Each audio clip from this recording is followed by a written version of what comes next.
Selamat datang di pembelajaran jarak jauh Sensus Penduduk 2020.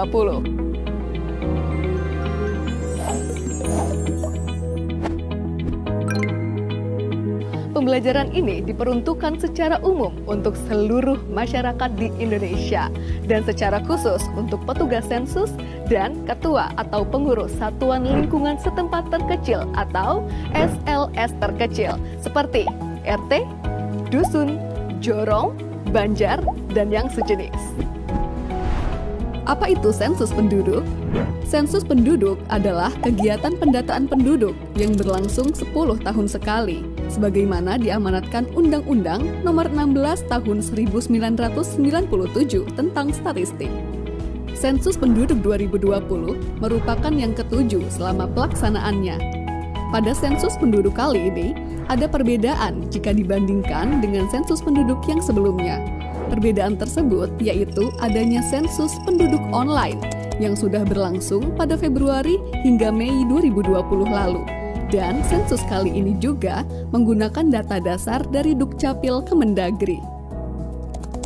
Pelaksanaan sensus penduduk 2020 dibagi menjadi dua tahapan besar. Yang pertama, sensus penduduk online yang sudah dimulai dari Februari hingga Mei 2020 lalu dan dilanjutkan dengan kegiatan pendataan penduduk pada bulan September untuk mencatat penduduk yang belum dapat melakukan pengisian sensus penduduk online. Pembelajaran kita pada kali ini akan membahas secara lengkap apa saja yang dilakukan pada kegiatan pendataan penduduk di bulan September. Pembelajaran terdiri dari 3 bagian. Yang pertama, mengenai konsep penduduk. Kedua, pemeriksaan daftar penduduk. Dan ketiga, verifikasi lapangan. Bagi Anda masyarakat Indonesia, khususnya petugas sensus dan ketua atau pengurus RT atau dusun dan yang sejenis, selamat mengikuti pembelajaran ini.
Ini Wida, KTP Karanganyar, tetapi telah menetap 7 bulan di kota Bandung dan berencana menetap untuk beberapa tahun ke depan. Maka, Wida adalah penduduk kota Bandung. Jadi, penduduk di suatu daerah, mulai dari provinsi, kabupaten, kecamatan, hingga RT atau dusun dan sejenisnya adalah setiap orang yang telah menetap di daerah tersebut minimal 1 tahun atau kurang dari 1 tahun namun berencana untuk menetap lebih dari 1 tahun. Satu lagi yang perlu dicatat, asisten rumah tangga, sanak famili yang menetap, dan bayi yang baru lahir juga dicatat sebagai penduduk di keluarga tersebut ya. Itulah konsep penduduk. Konsep ini berguna untuk menentukan siapa sajakah yang termasuk dan yang tidak termasuk sebagai penduduk di suatu daerah dalam sensus penduduk 2020. Lalu, bagaimanakah gambaran pelaksanaan sensus penduduk 2020? Sebagai gambaran, kegiatan lapangan sensus penduduk 2020 dimulai dengan koordinasi petugas sensus dengan ketua atau pengurus RT atau dusun dan yang sejenisnya atau yang kita sebut sebagai Satuan Lingkungan Setempat atau SLS. Selanjutnya, petugas sensus bersama-sama dengan pengurus SLS melakukan pemeriksaan daftar penduduk.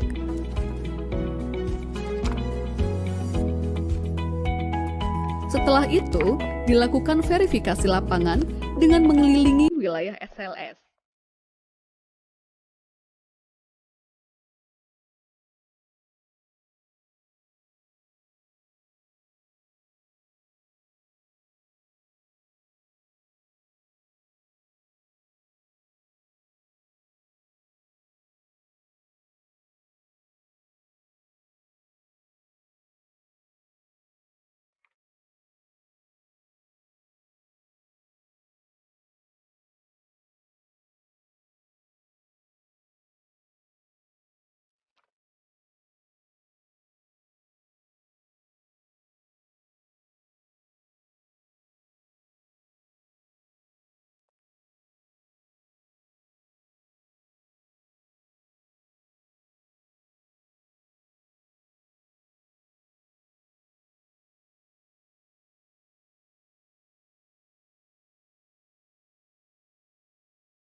Nah, kita sudah mengetahui apa itu penduduk dan gambaran pelaksanaan sensus penduduk 2020.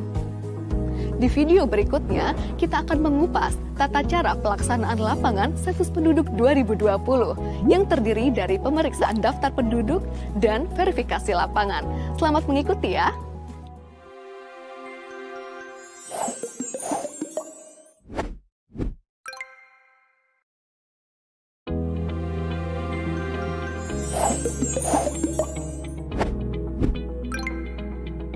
Tahapan kegiatan lapangan sensus penduduk 2020 dimulai dari pemeriksaan dokumen daftar penduduk SP 2020 DP oleh petugas sensus bersama ketua atau pengurus RT atau dusun dan yang sejenis atau disebut dengan SLS. Kegiatan ini di bawah pengawasan Koordinator Sensus Kecamatan atau disebut dengan KOSEKA.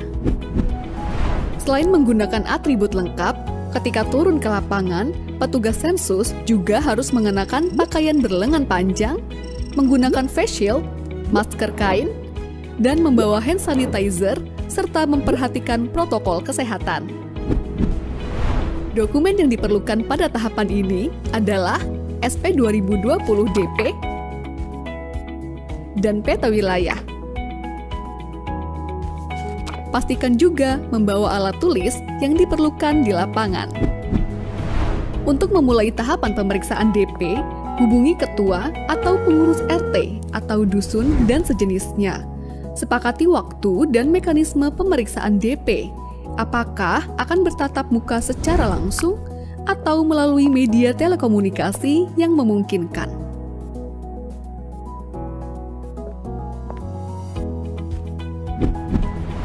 Kemudian, pastikan kesesuaian identitas wilayah RT atau dusun dan sejenisnya berdasarkan dokumen SP 2020 DP yang menjadi wilayah tugasnya. Apabila terdapat perubahan, baik itu pemekaran ataupun penggabungan SLS, laporkan ke Koordinator Sensus Kecamatan atau KOSEKA untuk ditindaklanjuti kemudian. Sebelum memulai pemeriksaan, baca dan pahami petunjuk pengisian pada halaman kedua DP. Jika ada yang belum dipahami, dapat ditanyakan kepada Koordinator Sensus Kecamatan atau KOSEKA. Selanjutnya, mari mengenal dokumen daftar penduduk atau SP 2020 DP. SP 2020 DP adalah instrumen utama pada sensus penduduk 2020 yang berisikan nama-nama penduduk yang akan diperiksa keberadaannya oleh petugas sensus bersama dengan Ketua SLS. Nama-nama penduduk yang ada di dokumen tersebut merupakan gabungan dari data administrasi kependudukan dan hasil kegiatan sensus penduduk online. Dokumen DP terdiri dari beberapa bagian sebagai berikut. Pertama, halaman depan yang terdiri dari blok 1, pengenalan tempat, blok 2, keterangan petugas, dan blok 3, catatan. Pada blok 1 terdapat kotak nama SLS atau non-SLS di lapangan yang berisi nama SLS sesuai dengan nama wilayah di lapangan. Rekap hasil pemeriksaan dan verifikasi lapangan diisi setelah blok 4A, 4B, dan 4C terisi semua. Kedua, petunjuk pengisian. Ketiga, blok 4A yang berisi daftar nama penduduk beserta keterangan individu lainnya pada suatu SLS yang akan dicek keberadaannya satu persatu oleh petugas sensus bersama ketua atau pengurus SLS. Di bagian bawah setiap halaman terdapat kolom rekap yang perlu diisikan untuk membantu pengisian total rekap yang terdapat pada halaman depan.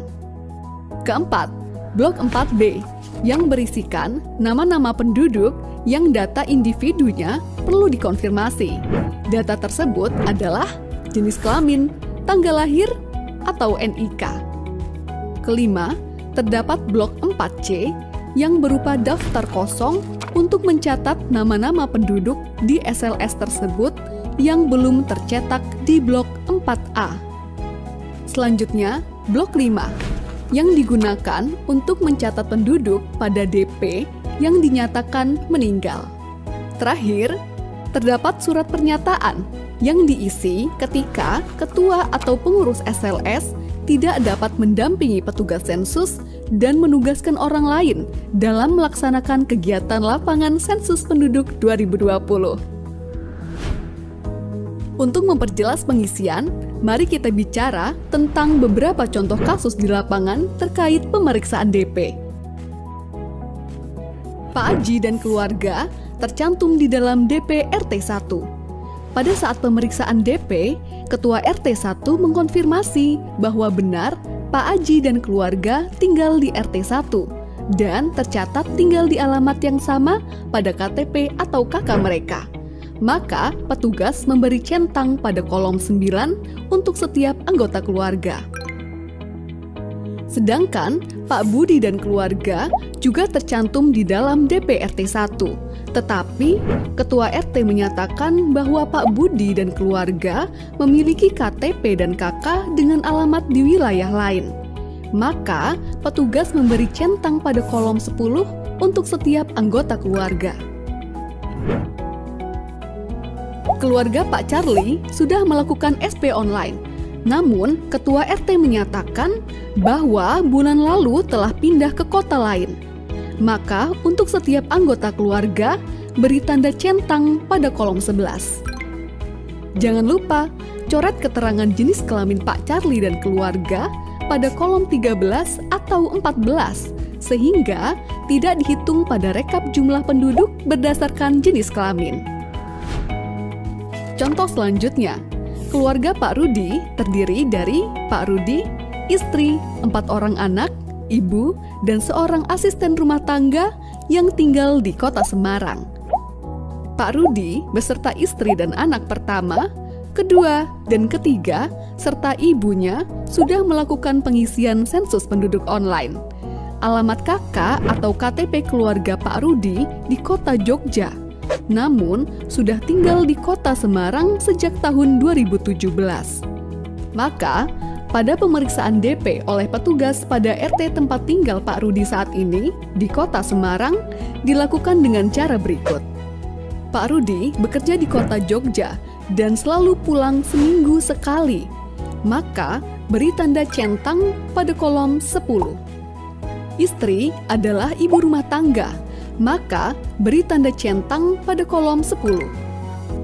Anak pertama bekerja di Kota Jakarta dan pulang 1 bulan sekali, maka beri tanda centang pada kolom 11 dan jangan lupa untuk mencoret isian jenis kelamin pada kolom 13 atau 14.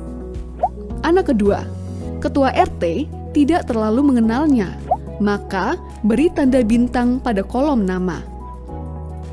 Anak ketiga bersekolah di SMP Kota Salatiga dan tinggal di asrama sekolah, maka beri tanda centang pada kolom 10. Setelah pemeriksaan anak ketiga, ketua RT memberi informasi bahwa istri Pak Rudi baru melahirkan anak keempat. Namun, ketua RT hanya mengetahui nama bayi tersebut. Maka, isikan nama bayi pada blok 4C, lalu lengkapi keterangan lainnya pada tahapan verifikasi lapangan. Orang tua Pak Rudi meninggal sebulan yang lalu, maka beri tanda centang pada kolom 12 dan coret isian jenis kelamin pada kolom 13 atau 14. Lalu, lengkapi isian pada blok 5 SP 2020 DP. Ketua RT memberi informasi bahwa Pak Rudi memiliki seorang asisten rumah tangga yang belum tercantum namanya pada SP 2020 DP. Maka, catat pada blok 4C dan lengkapi isian. Apabila selama pengisian terdapat kesalahan, coret 2 kali isian yang salah. Lalu, isikan isian yang benar. Pada saat kegiatan pemeriksaan DP, sebagian petugas dilengkapi dokumen SP 2020 DPD yang memuat nama penduduk yang tidak diketahui alamat tempat tinggalnya di SLS manapun di suatu desa. SP 2020 DPD juga harus diperiksa oleh petugas sensus bersama ketua atau pengurus SLS. Setelah pemeriksaan daftar penduduk selesai, kegiatan lapangan dilanjutkan pada tahapan verifikasi lapangan yang akan dijelaskan pada video selanjutnya. Sensus Penduduk 2020 mencatat Indonesia.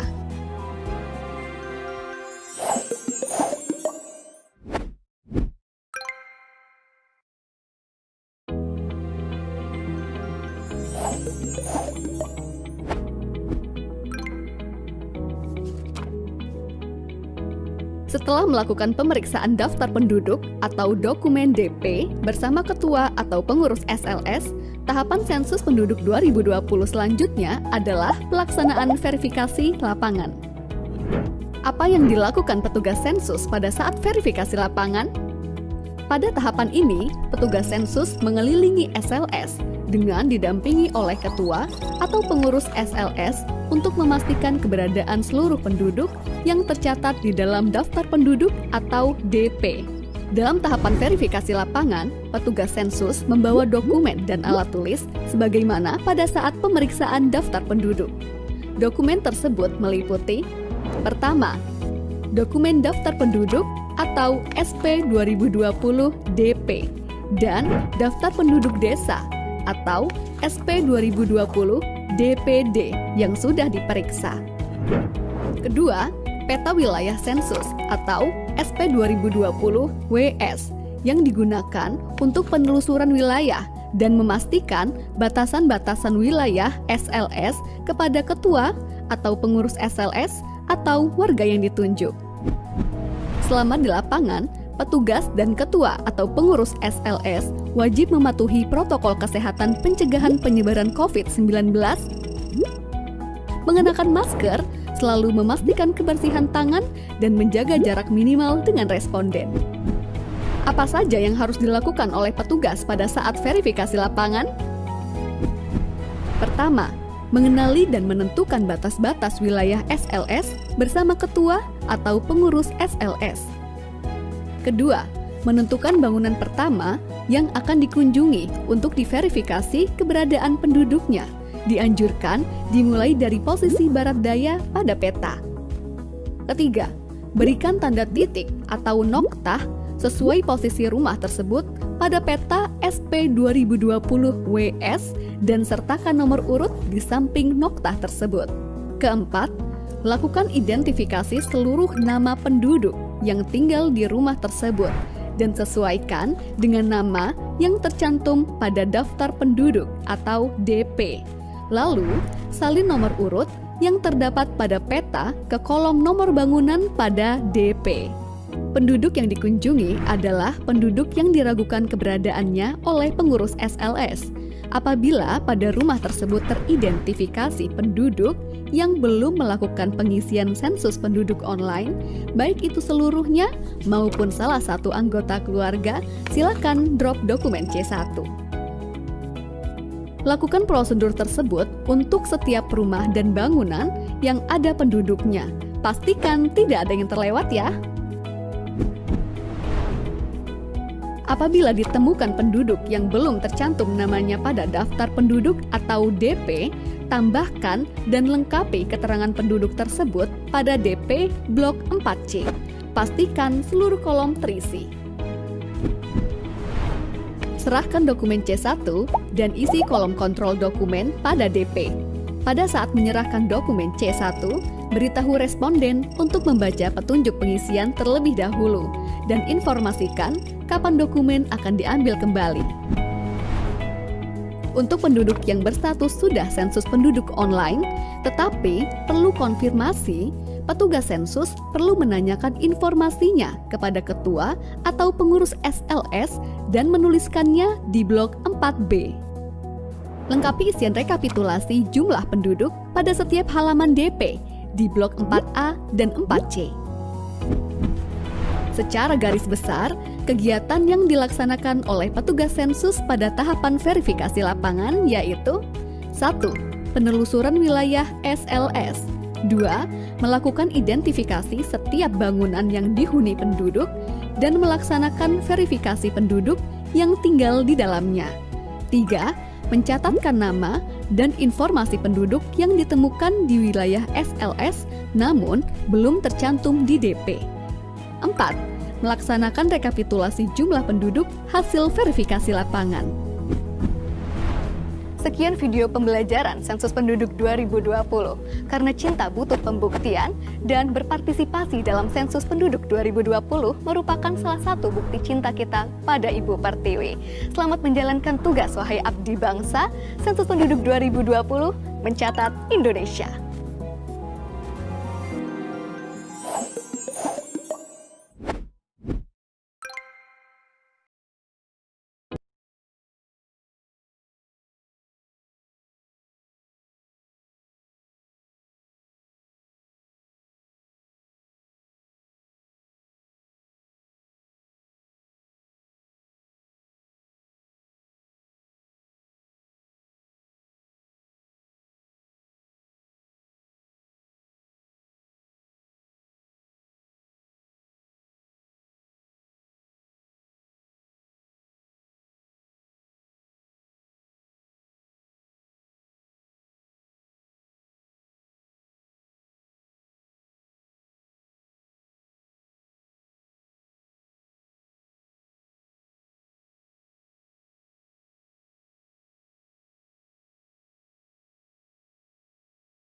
sensus.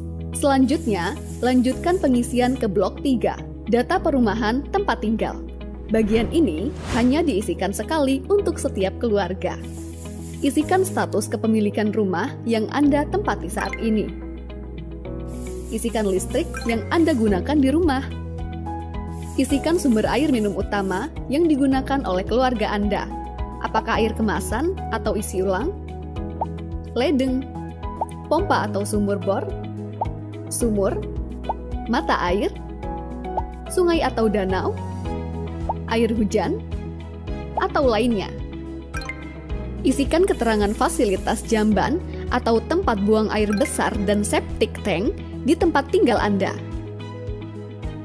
Isikan jenis lantai terluas di tempat tinggal Anda. Apakah keramik atau marmer atau granit, ubin atau tegel atau teraso, semen, kayu atau papan, bambu, tanah, atau lainnya.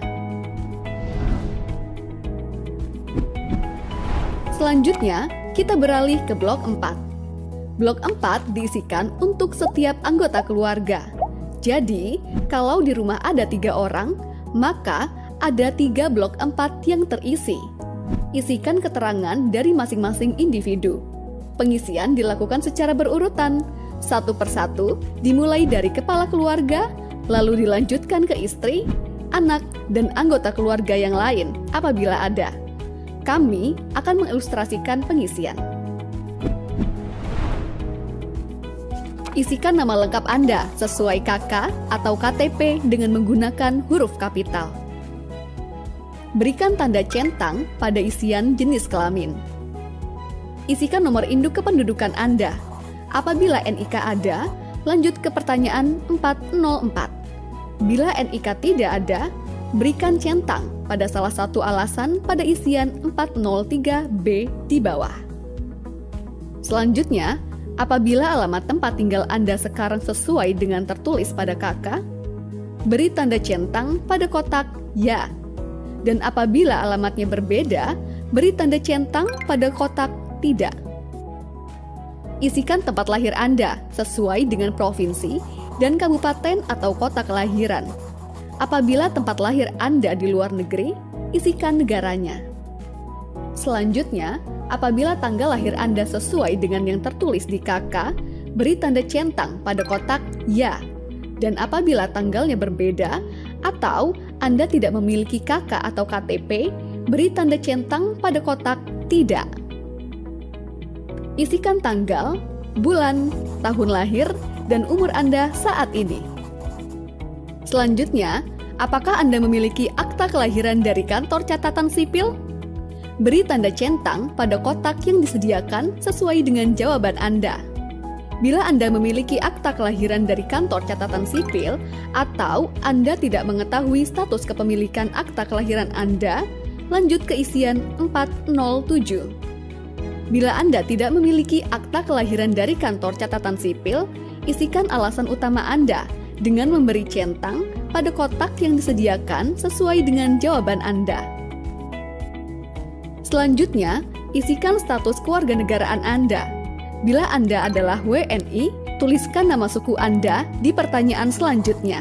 Bila Anda adalah WNA, lanjut ke pertanyaan 409. Berikan tanda centang pada kotak di samping agama atau kepercayaan Anda. Selanjutnya, isikan status perkawinan Anda dengan memberi tanda centang pada kotak yang tersedia. 1. Pilih belum kawin, apabila Anda belum terikat dalam perkawinan. 2. Pilih kawin, apabila Anda telah terikat dalam perkawinan sah secara hukum, adat, agama, negara, dan sebagainya, baik tinggal bersama maupun terpisah atau oleh masyarakat dianggap sebagai suami istri. 3. Pilih cerai hidup apabila Anda telah bercerai dan belum kawin lagi, walaupun belum resmi secara hukum. Anda mengaku belum pernah kawin, tetapi telah melahirkan anak. 4. Pilih cerai mati apabila Anda telah ditinggal meninggal oleh suami atau istri Anda dan belum kawin lagi. Bila Anda berstatus belum kawin, lanjutkan ke isian 411. Bila Anda berstatus kawin, cerai hidup atau cerai mati, isikan nomor surat atau akta pernikahan atau perceraian, atau surat atau akta kematian mantan suami atau istri Anda, lalu lanjutkan ke isian 411. Selanjutnya, isikan status hubungan Anda dengan kepala keluarga. Yang dimaksud dengan kepala keluarga adalah seseorang yang bertanggung jawab di keluarga tersebut dan tertera sebagai kepala keluarga di dalam kartu keluarga. Bagi suami yang mempunyai istri lebih dari satu yang tinggal di rumah yang berbeda, maka namanya tercatat hanya di salah satu keluarga istri yang lebih lama tinggal.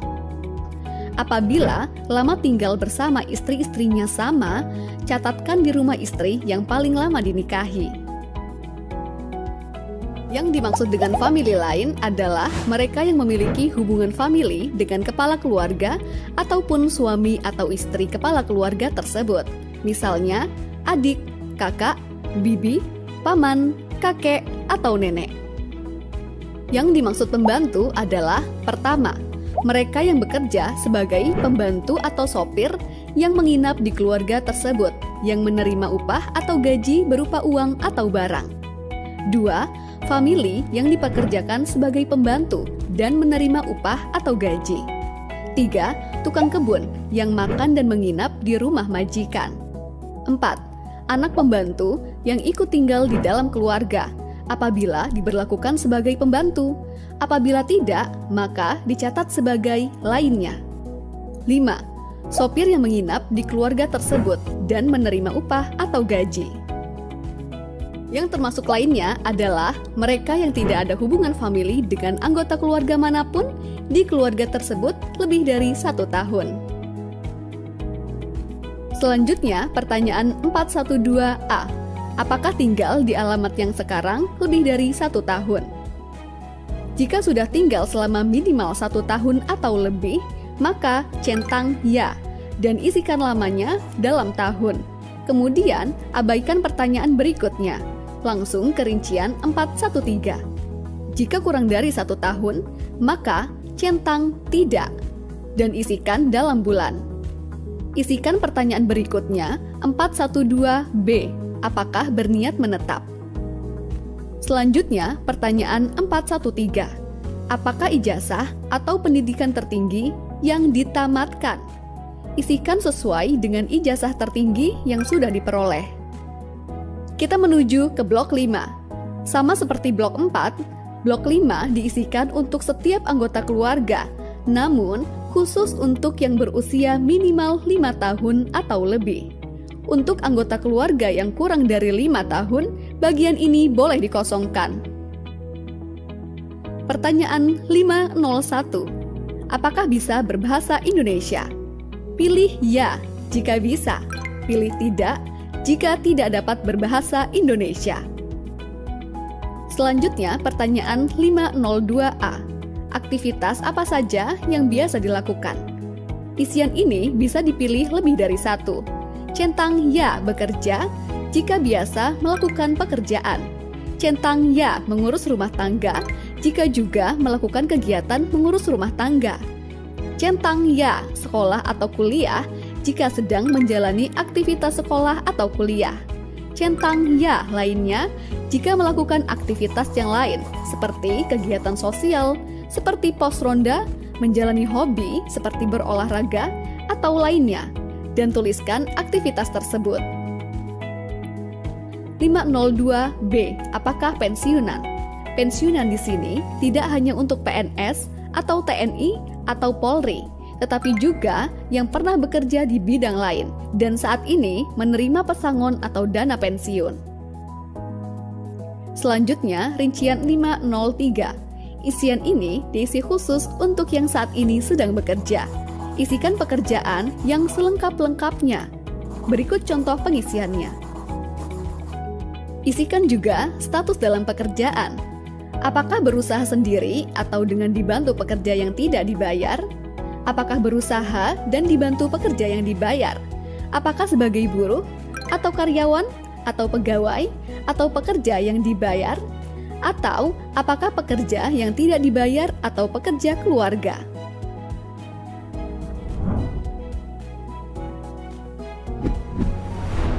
Isian untuk satu anggota keluarga sudah selesai. Ulangi pengisian untuk anggota keluarga yang lainnya pada lembar halaman berikutnya. Jika seluruh anggota keluarga sudah terisi dengan lengkap, periksa kembali isian dan simpan baik-baik. Selanjutnya, kembalikan kuesioner ini pada petugas sensus, atau ketua, atau pengurus RT, atau dusun, atau jorong, atau banjar. Mudah bukan? Pengisian kuesioner sensus penduduk bisa dilakukan mulai tanggal 1 September sampai 30 September 2020. Mari berpartisipasi langsung menentukan masa depan Indonesia dengan bersama kami mencatat Indonesia.